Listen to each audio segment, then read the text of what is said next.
Σήμερα είχαμε την έναρξη των πανελλαδικών εξετάσεων, τους μαθητές να εξετάζονται στο μάθημα της νεοελληνικής γλώσσας και της έκθεσης.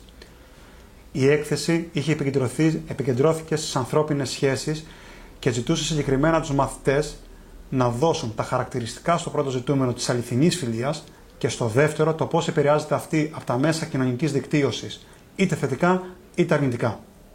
Το πρώτο μέρος, με το κείμενο το οποίο είχε αντιληφθεί από την πρακτική φιλοσοφία του Παπανούτσου, είχε ασκήσεις κατανόησης συγκριτικά εύκολες σε σχέση με πέρσι. Για ακόμα μία φορά η Επιτροπή δεν χρησιμοποίησε την ερώτηση ανάπτυξης, αλλά επικεντρώθηκε στο σωστό λάθος για την κατανόηση του κειμένου.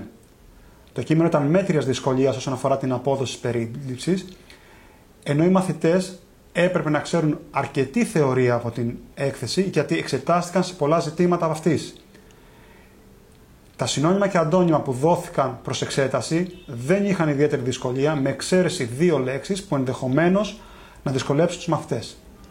Συγκριτικά με πέρσι, τα θέματα της έκθεσης είναι πιο εύκολα και απαιτούν από τους μαθητές, αφού μιλάμε στο παρελθοντικό χρόνο, κριτική σκέψη και συνδυαστική ικανότητα όσον αφορά το θέμα. Δεν ήταν δηλαδή ένα από τα στημένα θέματα, αλλά απαιτούσε τους μαθητές να συνδυάσουν στοιχεία από 2 διαφορετικά στην ουσία θέματα.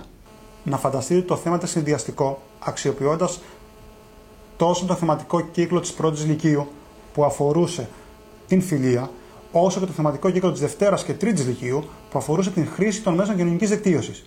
Οπότε, όπως καταλαβαίνετε, εκεί χρειαζόταν η συνδυαστική σκέψη και η κριτική ικανότητα του μαθητή στην παράθεση των στοιχείων του.